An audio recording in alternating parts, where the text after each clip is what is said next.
मरियम फातिमा साहिबा हमारे साथ मौजूद है, हमें ज्वाइन कर चुके हैं सिक्योरिटी एनालिस्ट। मरियम साहिबा, वक्त देने के लिए।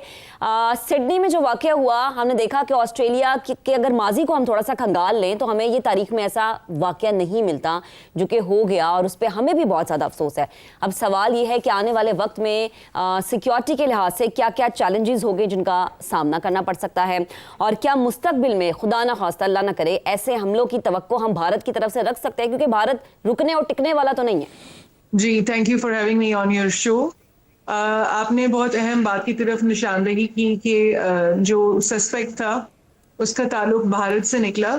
लेकिन ये कोई बहुत हैरत अंगेज बात इसलिए नहीं है कि ISIS में सबसे ज़्यादा जो रिक्रूटमेंट होती है वो भारतीय बाशिंदों की होती है, नंबर एक। दूसरी बात ये है कि ये जो सस्पेक्ट था इसका ताल्लुक भारत से था, और पाकिस्तान के खिलाफ एक हाइब्रिड वॉरफेयर जिसमें ऑपरेशंस होते हैं, इंफॉर्मेशन ऑपरेशंस होते हैं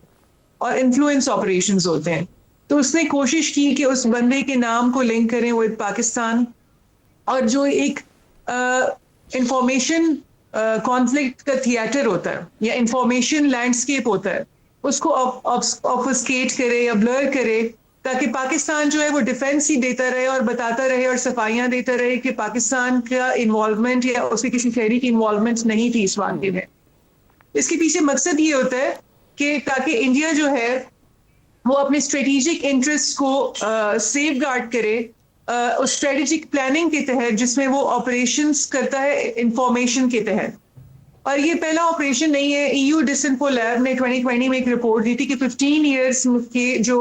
इंफॉर्मेशन लैंडस्केप को स्टडी किया उन्होंने यूरोप के अंदर, और ये यूरोपियन यूनियन के अंदर ये एक न्यूट्रल ऑर्गेनाइजेशन है जो काम कर रही है, और इसने इंडियन क्रॉनिकल्स के नाम से अपनी रिपोर्ट शेयर की, जिसके तहत उन्होंने बताया कि इंडिया के रॉ थिंक टैंक्स को, NGOs को, इवन कि यहाँ फौजशुदा जो एकेडमिक्स होते हैं